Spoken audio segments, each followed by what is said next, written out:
اعوذ باللہ من الشیطان الرجیم، بسم اللہ الرحمن الرحیم، والصلاة والسلام علی اشرف الانبیاء والمرسلین۔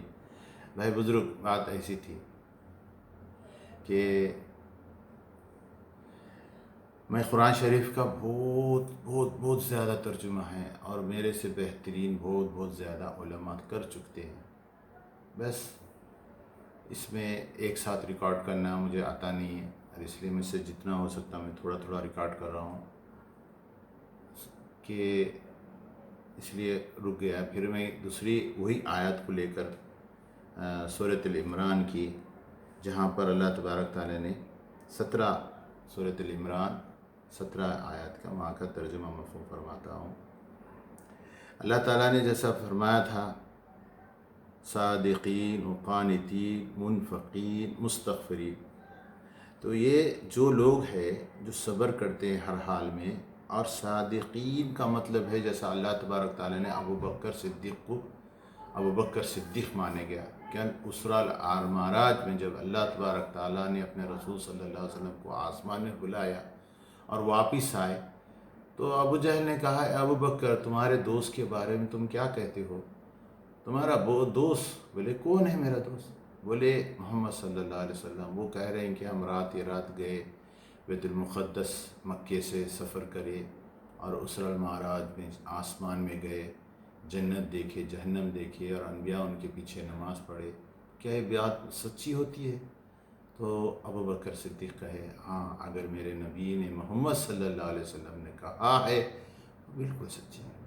تو بولے ایسا کیسا ہو سکتا؟ تو بولنے لگے ویسے ہو سکتا، جب وہ کہتے ہیں کہ جنت ہے تو میں مانتا ہوں، وہ کہتے ہیں کہ اللہ ہے، رب العالمین ہے، یہ زمین آسمان کا مالک ہے۔ آپ دیکھو میرے بھائی، سائنٹسٹ دانوں کہہ رہے ہیں کہ یہ زمین ہماری جو دنیا ہے، ہم ایک فٹ بال کی طرح ایک چھوٹی سی دنیا ہے، جو آسمان کے اندر بڑے بڑے ایسے فضا ہے، کہتے ہیں آسمان میں ایسے کوکب ہے کہ زمین سے کروڑوں حصے بڑے ہیں۔ یعنی ہم جتنی زمین پہ رہتے ہیں، ایک حدیث میں آتا ہے کہ ایک دائرہ، ایک حلقہ جو ہے ایک زمین کا، اس سے دوسرے آسمان تک 700 سال کا فاصلہ، 700 سال گھوڑا رفتار سے جاتے رہا تو وہ دوسرے آسمان تک پہنچے گا۔ تو یہ آسمان کو چھوڑ کر جب دوسرے آسمان پہ جاتا تو اس کو ایسا دکھتا، بولتے ایک چھوٹا سا ایک گول دائرہ ہے۔ اور جب دوسرے آسمان سے تیسرے پہ جاتا تو اس پہ بھی ویسی، تیسرے سے چوتھے، چوتھے سے پانچویں، پانچویں سے چھٹویں، چھٹویں سے ساتویں، تو ہر ایک حلقہ ایک دائرہ نظر آتا ہے، ایک چھوٹا سا۔ یعنی ایک دوسرے کے بیچ میں اتنا فاصلہ ہے، ہماری عقل کام نہیں کر سکتی۔ ہم سمجھتے سورج بہت بڑا ہے، کہتے ہیں کہ سورج سے بڑے بھی بہت چیزیں اللہ تعالیٰ کے پاس آسمان میں ہیں۔ اگر اللہ کے حکم سے آسمان اگر گر گیا تو دنیا میں کوئی نہیں بچے گا۔ اور انسان کی بدعقلی ہے، میں مالک، میرا ملک، میں میرے بھائی، انسان بدعقل ہے۔ جب اس کو تھوڑا سا موشن آ جاتے، بیمار ہو جاتا، بخار آ جاتا ہے، تو وہ 10 دن پلنگ پہ پڑے رہتا ہے۔ بڑے سے بڑا، کتنے بھی بڑے پیسے والا ہو، چاہے وہ بہت بڑا بزرگ ہو یا بہت بڑا نافرمان ہو یا بہت بڑا تاجر ہو، ہارٹ اٹیک آتا ہے۔ کچھ نہیں تو کچھ نہیں، ایک دن تو موت مقرر ہے، 100 سال کے بعد تو مرے گا نا۔ تو یہ جو جتنے دعوے کرتے میں میرا، یہ صرف بکواس ہے۔ سب کچھ اللہ کا ہے، اللہ کی کائنات بہت بڑی ہے۔ یہ آسمان آپ صبح اٹھ کر دیکھو، اس کی کیسی خوبصورتی، رونق، کتنا خوبصورت محسوس ہوتا ہے، اور تھوڑی دیر کو اس کا کلر بدلتا ہے۔ اس آسمان کے بارے میں تفکرات کرو، قرآن شریف میں اس کے بارے میں فرمایا گیا ہے۔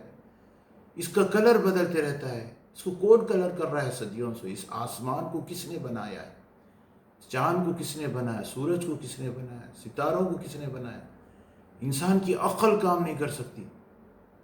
میرے بھائی، اللہ کی نعمتیں بہت ہے، اللہ سب سے بڑا ہے، مگر اللہ تعالیٰ تعریف کس کی فرما رہا ہے؟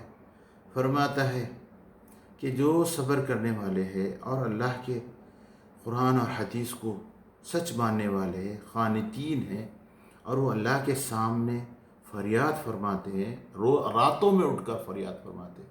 اب رمضان کا مہینہ ہے، اگر راتوں میں اٹھ کر ہم اللہ سے دعا کریں، کم سے کم اتنا بولے لا الہ الا اللہ وحدہ لا شریک لہ لہ ملک لہ الحمد وہو علی کل شیء قدیر۔ میرے بھائی، ہمارے صالحین لوگ جو نا یہ فرمائے ہیں کہ آپ ہر نماز کے بعد پڑھو، یا کم سے کم صبح شام پڑھو۔ کیا پڑھو؟ لا الہ الا اللہ وحدہ لا شریک لہ لہ ملک لہ الحمد وہو علی کل شیء قدیر۔ لا الہ الا اللہ، اللہ کے سوا کوئی نہیں۔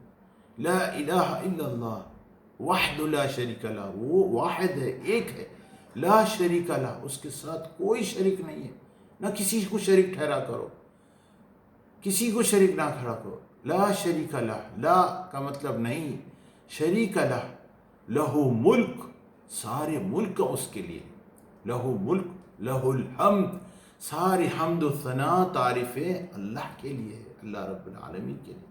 لہو ملک لہو الحمد وہو علی کل شیء قدیر، لہو ملک لہو الحمد وہو علی کل شیء قدیر، سارے حمد و ثنا اللہ کے لیے ہے۔ وہو علی کل شیء قدیر، وہی ہر چیز پہ قادر ہے۔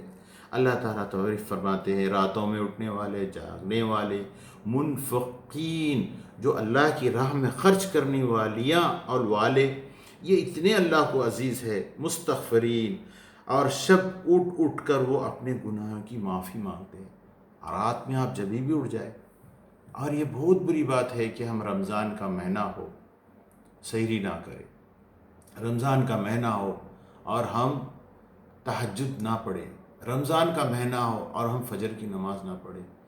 بہت بری بات ہے۔ روزے اپنی مرضی سے نہیں گزارو، روزوں کو روزے سمجھو، روزوں کا اہتمام کرو۔ حضور صلی اللہ علیہ وسلم فرمائے جو اللہ سے ڈر کر روزے رہے گا اس کے سارے گناہ معاف ہو جاتے۔ حضور صلی اللہ علیہ وسلم، جس کی بخشش رمضان میں نہیں ہوئی تو پھر کب ہوگی؟ میرے بھائی، آزمائش جو کورونا کی اللہ نے بھیجا ہے، پہلے ہم مسجدوں میں نماز پڑھتے تو ہم لڑ لیتے رہتے۔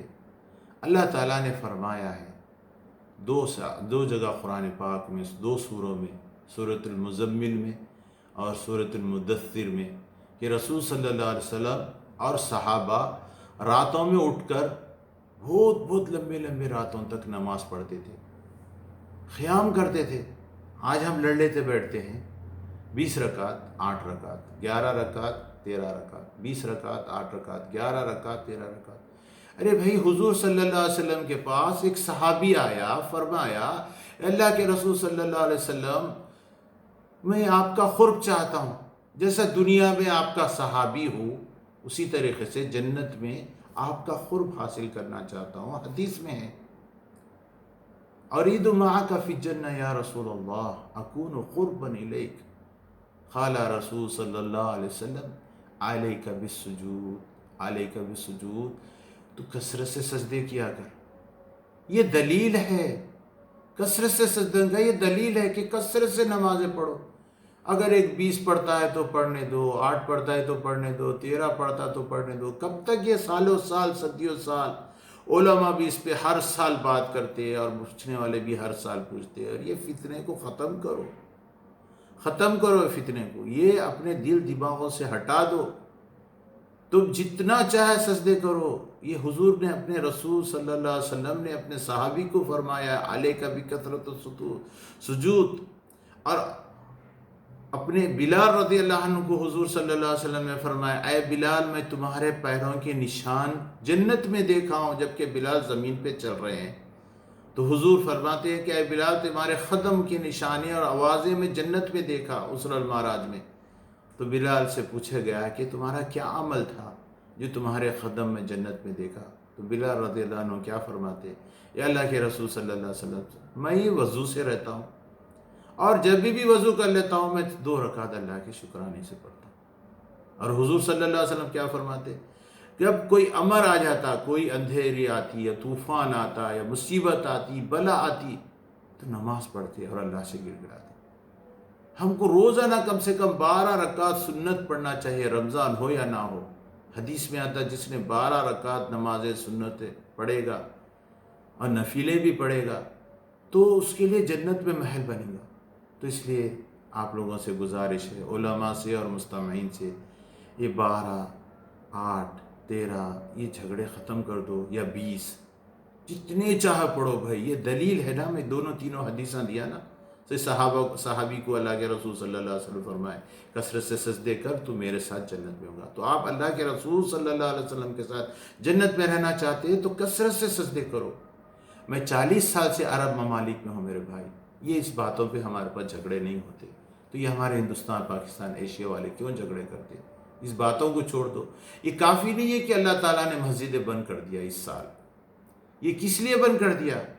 کیونکہ مصلی نماز پڑھنے جاتا ہے، یا مسجد بنانے والا مسجد بناتا ہے، یا معلم جو مسجد کے ہوتے ہیں، یا امام جو مسجد کے ہوتے ہیں، متولی مسجد کے ہوتے ہیں، میری مسجد، میرے مسجد کے قوانین میری مرضی سے، اللہ تعالیٰ کے قوانین نہیں چاہیے، رسول صلی اللہ علیہ وسلم کے قوانین نہیں چاہیے۔ کیونکہ جو متولی ہوتے ہیں وہ بھی 5 وقت نماز پڑھنے والے نہیں ہوتے، اور جو متولی ہوتے ہیں ان کا بھی کاروبار، اللہ کے ماشاءاللہ کوئی اچھے ہوتے ہیں، ورنہ اکثر لوگوں کے کاروبار بھی لا الہ الا اللہ محمد رسول اللہ، بس ان کو متولی اس لیے بنا دیتے تاکہ انہیں تھوڑا پیسہ زیادہ خرچہ کرتے ہیں مسجد میں۔ تو اب ان کا مذہب ہے، وہی مذہب و مسجد کا مذہب ہے، اور ان کی مرضی ہے، قرآن حدیث کی مرضی نہیں ہے بھائی۔ میں ہندوستان میں غور سے دیکھا، نہیں تو کیا وجہ ہے اس کی مسجد وہ الگ نام کی اور الگ مذہب کی، الگ فرقے کی؟ کیا وجہ سے؟ کہ اللہ تعالیٰ نے قرآن میں کہیں پر نہیں بتایا کہ فلانا فرقہ وہ کامیاب ہے، مگر میرے رسول نے فرمایا ہے کہ جو صحابی کا رستہ اختیار کریں گا وہ فرقہ کامیاب ہے۔ کیا صحابیوں کے الگ الگ مسجدیں تھے؟ میرے کو کوئی ایک دلیل پیش کرو کہ صحابیہ نے بھی، صحابیوں کی زندگی میں حضور کی وفات کے بعد، ابوبکر صدیق کے زمانے میں، عمر بن خطاب کے زمانے میں، ان کے بھی مسجدیں الگ الگ تھے، تو مجھے دلیل دو۔ ہم لوگ اللہ سے توبہ کرو، یہ سال رمضان میں مسجدوں سے ہم کو محروم کیا گیا، کیونکہ مسجد اللہ کے لیے بنا ہے تو اللہ کے لیے چھوڑ دو، اپنی زیادتی مت کرو۔ پولیس کی دھمکی دیتے، کارڈ پہ، بورڈ پہ لکھ کے لگاتے کہ غیر کوئی جماعت آ گئی تو اس مسجد میں ہم پولیس سے کارروائی کریں گے۔ خبر میں جانے کے بعد کوسی پولیس کو لاؤ گے، قیامت میں اللہ کے سامنے ٹھہر کر کوسی پولیس کو لاؤ گے۔ قرآن حدیث پہ کوئی عمل کرتا ہے، نہیں یقین آ رہا تو اس کے ساتھ جاؤ، 10 دن اس کے ساتھ جاؤ۔ صحابی کرام، جب ایک صحابی کو جنت کی بشارت دی اللہ تبارک رسول صلی اللہ علیہ وسلم، تو ایک صحابی نے اس کے پیچھے 3 دن گیا، 3 دن اس کے گھر میں رہا۔ جب اس کا معاملہ دیکھا تو کہا کہ تمہیں جنت کی بشارت کیوں دیے؟ تو اس نے کہا کہ میں ایک ایسا عمل کرتا ہوں جو تم نہیں دیکھے، تم میرے جو عمل دیکھے وہ جو تھے وہ تو نارمل تھے، مگر ایک کام ہے جب سونے سے پہلے سب کو معاف کرتا ہوں، تو آپ بھی سب کو معاف کرنے والے بنو۔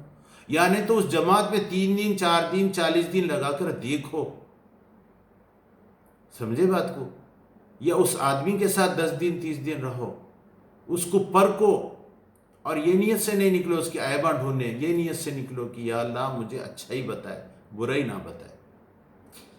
اللہ رحم کرے ہمارے مسلمانوں پہ۔ اللہ تبارک تعالیٰ نے بہت تعریف فرمایا ہے، صابرین و صادقین و قانتین و منفقین۔ منفقین کون ہے بھائی؟ اللہ کے راہ میں خیرات کرنے والے۔ آگے اللہ تبارک تعالیٰ فرمائے ہیں قرآن شریف کے اندر، 6 سورۃ عمران کے اندر، کہ لن تنالوا البر حتی تنفقوا مما تحبون، تمہیں کامیابی نہیں ملے گی جب تک کہ اللہ تعالیٰ کی راہ میں خیرات نہیں کریں گے۔ لن تنالوا البر حتی تنفقوا مما تحبون، یہیں پر قرآن شریف کی آیت ہے، دیکھو، لن تنالوا لن تنالوا بر حتی تنفقوا مما تحبون، لن تنالوا بر حتی تنفقوا مما تحبون وما تنفقوا من شيء فإن الله به عليم كل طعام۔ استغفر اللہ العظیم، تم خیر کامل کبھی نہیں حاصل کر سکو گے، تم کی خیر، تم جو ہو، انسان جو ہو، خیر کامل نہیں بن سکتا، چاہے میں ہوں یا کتنا بھی بڑا سے بڑا ولی ہو، کامل نہیں بن سکتا۔ کب بنے گا؟ لن تنالو، تم نہیں بن سکو گے، کامل مکمل خیر نہیں بن سکو گے، حتی تنفقو، جب تک کہ تم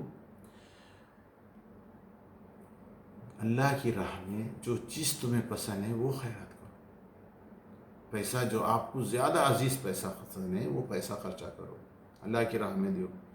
ایسا نہیں کہ جو اتر گیا ہوا کھانا، بے ضرورت والا کھانا، بدبودار والا سالن وہ پڑوسی کو دو اور کہو کہ میں خیر بھی آپ جب کھا نہیں سکتے تو پڑوسی کو کیسا دیتے؟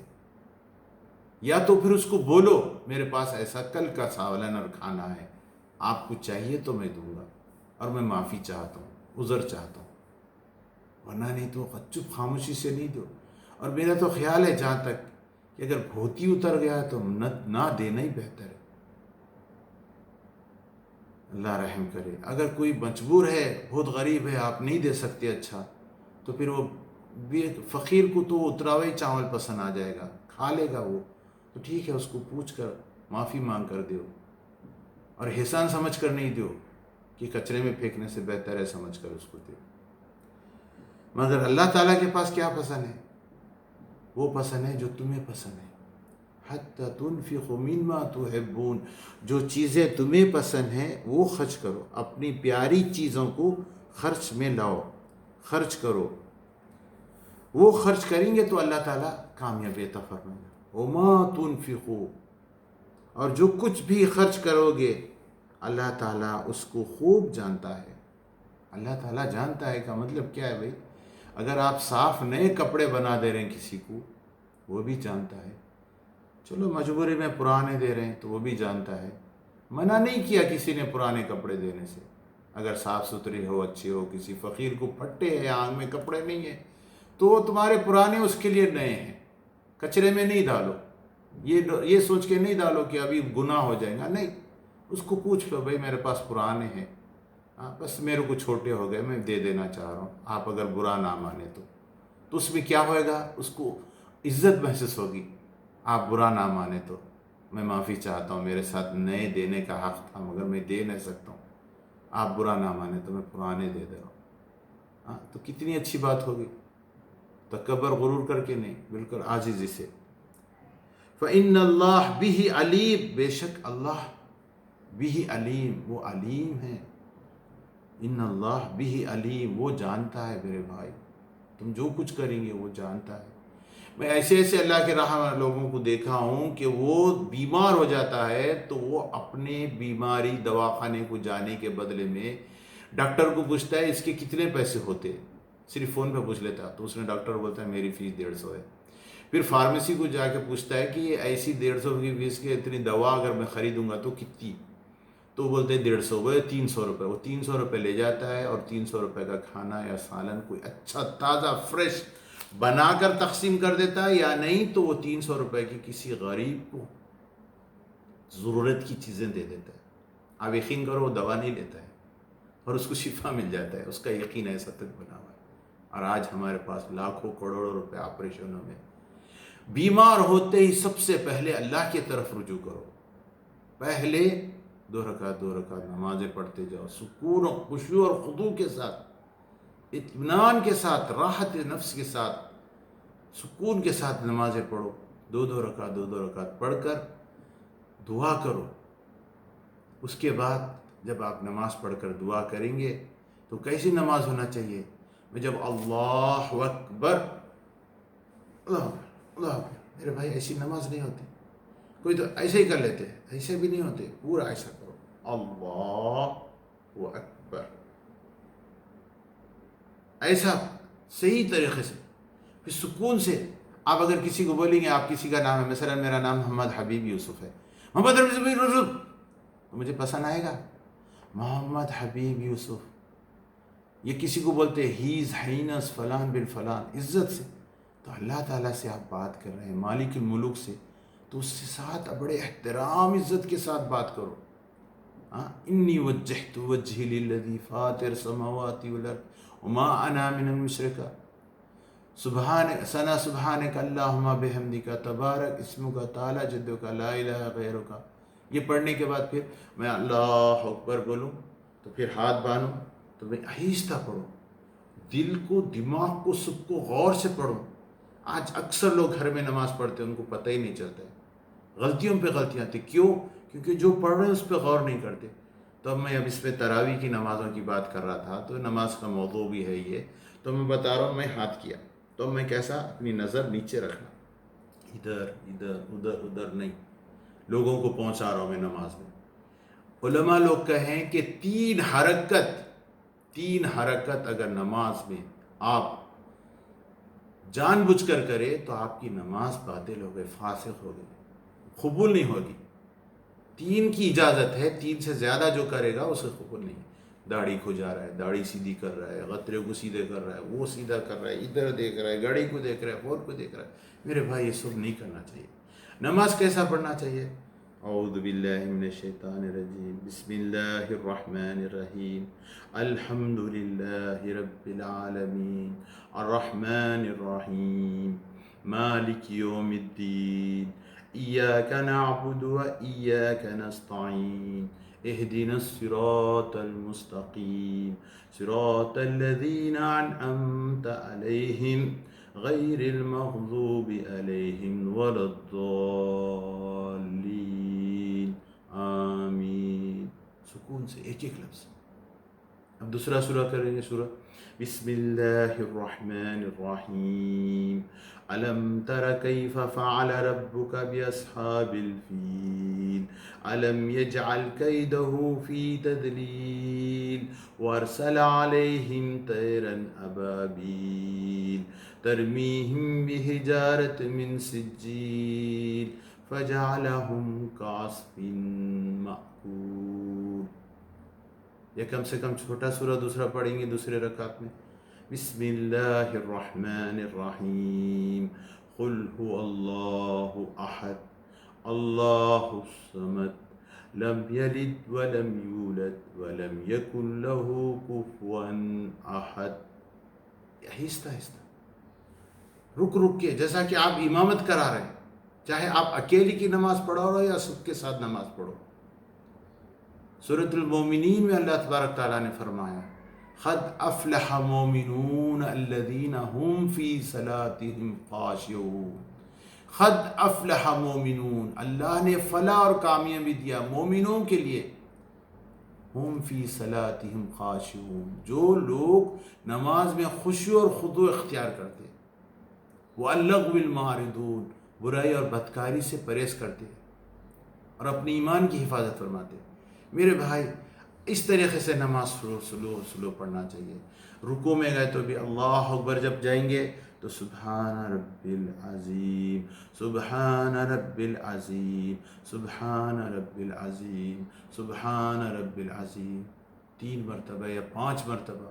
سجدے میں جائیں گے سبحان رب العالی، سبحان رب العالی، سبحان رب العالی، سبحان رب العالی، سبحان رب العالی۔ سبحان رب العظیم کا کیا معنی تھا، مفہوم تھا، سمجھنا۔ سبحان رب العظیم یعنی اللہ تو پاکیزی ہے تیری، سبحان رب العظیم تو میرا رب ہے، میں اعتراف کر رہا ہوں تو ربی ہے، ربی اللہ، زمین آسمان کا پالنے والا اللہ ہے، ربی اللہ، عظیم، عظمت والا۔ جب سجدے میں جاتے ہیں تو سبحان رب العالی، تو پاک ہے، پاکیزی ہے، تیرے سوا کوئی پاکیزی نہیں ہے، تیرے لیے تسبیحات ہے، سبحانہ، تیری تعریف کے بیان کرنے کے میرے پاس الفاظ نہیں ہے۔ پھر کیا ہے، سبحانہ رب العالی، پھر وہی الفاظ ہے، ربی میرا رب کون ہے، اعلی، اونچا، اونچے مقام والا، اعلی، اونچا، رب العالی، سبحان رب العالی، سبحان رب العالی۔ آہستہ آہستہ اب ایک سجدے میں جاتا ہے، سبحان اللہ، سبحان اللہ، سبحان اللہ، استغفر اللہ العظیم۔ میرے بھائی کیوں آج ہم نمازیں پڑھ رہے ہیں، سالوں سے صدیوں سے نماز قبول نہیں ہو رہی؟ صحابہ کرام 2 رکعت نماز پڑھتے تھے، ان کی حاجت پوری قبول ہوتی تھی۔ حدیث میں آتا ہے نماز جب خشوع اور خضوع سے نہیں پڑھیں گے تو کپڑے میں لپٹا کے آپ کے منہ پہ پھینک دی جائے گی، اور نماز کہے گی ضیعک اللہ کما ضیعت، یعنی نماز بدوا دے گی کہ تجھے ضائع کرے جیسا تو نے مجھے ضائع کرا۔ اب کہا جاتا ہے ان صلاۃ کانت علی المؤمنین کتابا موقوتا، ان صلاۃ کانت علی المؤمنین کتابا موقوتا، نماز جو ہے، صلاۃ جو ہے، کانت مومنین کے اوپر ہے، تھی، کیسی تھی، کانت علی المؤمنین کتاباً، کتابوں میں لکھ چکا ہے، کتاباً موقوتا، وقت پہ پڑھو، اب ایک مسجد میں نماز پڑھتے ہیں 1:30 بجے، ایک مسجد میں نماز پڑھتے 2 بجے، ایک مسجد میں نماز پڑھتے 2:30 بجے. کہاں کا اسلام ہے؟ میں دلیل دوں، حضور صلی اللہ علیہ وسلم نے فرمائے ہیں تم میں سے بہترین کو ہے الخیر الناس من صلی صلاۃ فی وقتها، خیر الناس من صلی صلاۃ فی وقتها، خیر الناس من صلی صلاۃ فی وقتها. ہر انسان چاہتا کامیاب ہونا. کہتے تم میں سے بہترین انسان کون ہے؟ من صلی صلاۃ فی وقتها، بہترین وہ ہے جو نماز اپنی وقت پہ پڑھا. میرے رسول کا فرمان ہے، آپ کے رسول کا فرمان ہے، سارے جہاں کی امت کا رسول خاتم النبی محمد صلی اللہ علیہ وسلم کا فرمان ہے. آپ جب بھی صلی اللہ علیہ وسلم کا نام آئے تو ایک مرتبہ کم سے کم یہ بولو، اللہم صلی علی محمد بارک وسلم. نہیں بولیں گے تو اس کی پوچھ ہوگی، چاہے آپ یہ واز سنتے ہو خود کیوں نہ ہو. اللہم صلی علی محمد بولو، کم سے کم اللہم صلی علی محمد بولو بارک وسلم. میرے بھائی، من صلی صلاۃ فی وقتی کا کہا گیا ہے، اور ہمارے پاس ہماری مرضی کی مسجد، مرضی کا معلم، مسجد کا امام، اور بستی والے اپنی مرضی کا ٹائم.